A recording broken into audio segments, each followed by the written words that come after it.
We had a fantastic game on January 8th that we need to talk about between the Oklahoma City Thunder and the Cleveland Cavaliers. Let's get into it. So this was a game between the best offense versus the best defense. And I was really excited about this game. Looking back real quick, if you ask me, I think this would be my pick for the finals right now. Some people might think Boston should be there instead of Cleveland. I think Boston is very reliant on their three-point shots, whereas the Cavaliers don't necessarily have to live and die by the three the same way Boston does. But we'll talk about that another day. What did I think going into this game? Well, I thought that it was going to be low scoring because they're both great defenses.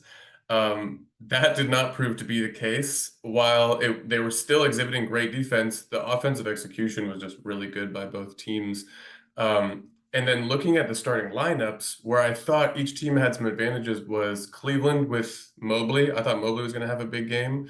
And then Jalen Williams on the other side, I thought he was going to be able to dominate his matchup. So I was really looking at those two players.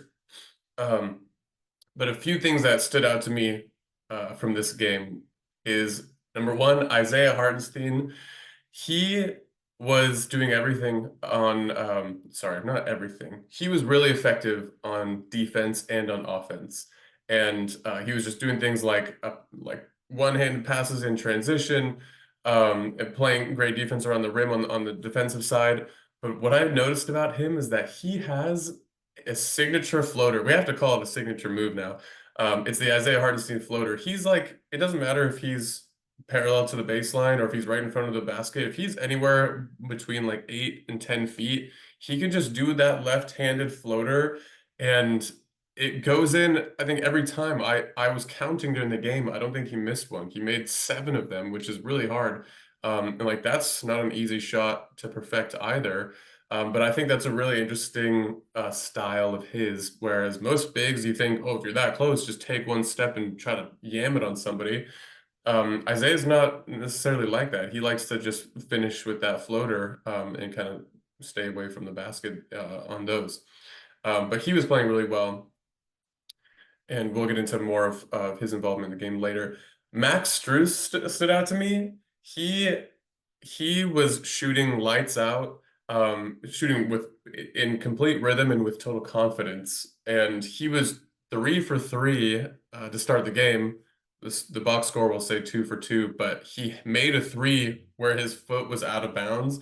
And from that point on, I was thinking, oh, you got to watch out for him because he hasn't missed yet, even though only 2 of them have counted. Not sure how I feel about the longer hair versus the short hair that he had in Miami, but when you shoot like that, you can wear your hair however you want. Go for it, Max. And then looking at the two guys that I thought were going to have big games, Jalen Williams and Evan Mobley. Evan Mobley was he kind of broke out in a sense to me in this game. He was really embracing his physicality, and I think he noticed early on that I'm bigger than people here, I'm longer, and they can't really handle me. And so he kind of went into the rest of the game getting a little nasty, kind of scowling a little bit and finishing really strong and just being very aggressive. And that was great because I mean he's so skilled that when he's also finishing strong, he's going to be putting points up every game. And then Jalen Williams, I was really impressed with because he was very efficient and like knocking down mid-range, taking threes with confidence, and then even just getting to the rim off of a really strong move. And then instead of like most players would want to take that momentum with them and finish at the rim, he's in a jump stop and just dishes it off. He did that a few times. One of them was a no look that was pretty cool.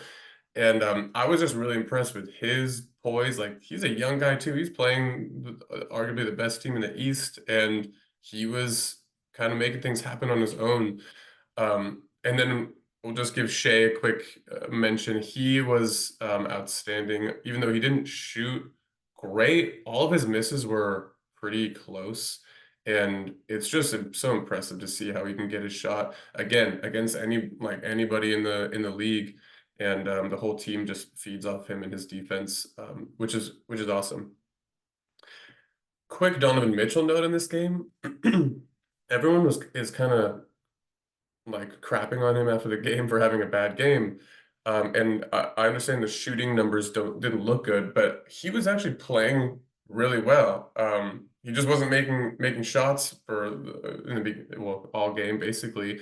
But he was playmaking really well. He's getting into the lane and dishing out, running the offense, getting the ball moving around. The Cavaliers had some hockey assists for sure from him. He didn't score any points in the first quarter, and that's something to keep in mind towards the end here. And then quick shout out to Ty Jerome as well. He is so impressive to me because he just steps on the court and has the most confidence out of anybody out there, and his play backs it up. Like he's pulling up for three. He's getting into the lane, making shots. He's playing defense, like getting steals. Was finishing. He finished on the right side of the rim a few times over some good defense. And OKC is a good defensive team. Like they're long and they're quick and strong. And he had a flurry there, and was to have that off the bench for the Cavs is such an advantage. And it really he really rounds their team out, giving them another like really effective guard that can do a lot of different things and play with their bigs. Also great floater touch. So going to the end of this game, it was pretty close, and it could have gone either way at the end, if you ask me. There was a few possessions. One I'll call out right here that were really just a game of inches type of plays.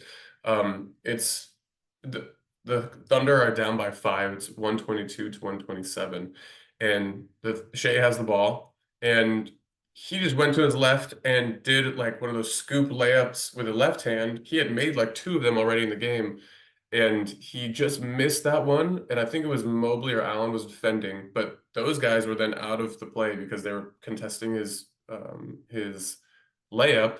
And then Hardenstein, that gave Hardenstein just the ability to like rebound the miss and put it in, and he just kind of fumbled it there too.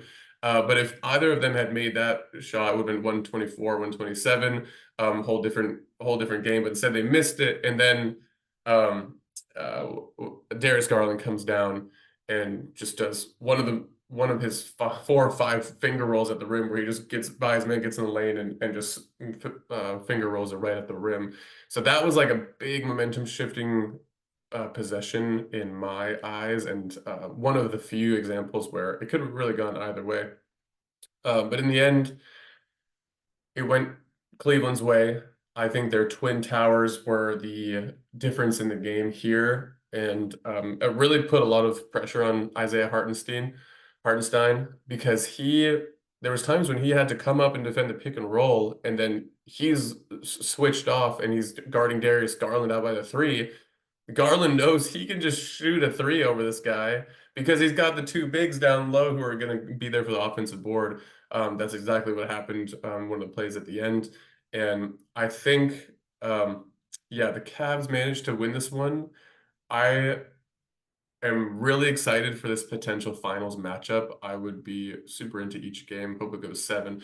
But 2 questions that came out from this game for me is, all right, so the Cavs won because they're arguably great bigs. What will the Thunder look like when they have Chet back? I'm really interested to see how he and Isaiah play together. They're both very skilled. They're both big, and that is going to definitely bring the average closer between these 2 teams on their big play. And then also, what if Donovan Mitchell gets off to a better shooting start? I think if he had made just a few of those shots, would have been ahead by 10 or 12, and their game plan might have been a little bit different. But I think both of these teams, I mean, it was a fantastic game. They can both play even better. I can't wait to see this. And yeah, crossing my fingers that this is the finals matchup. I mean, I wouldn't mind if the Warriors or the Lakers got to the finals, but that might be wishful thinking. But yeah, great game. They play each other again soon. We'll be looking out for that one.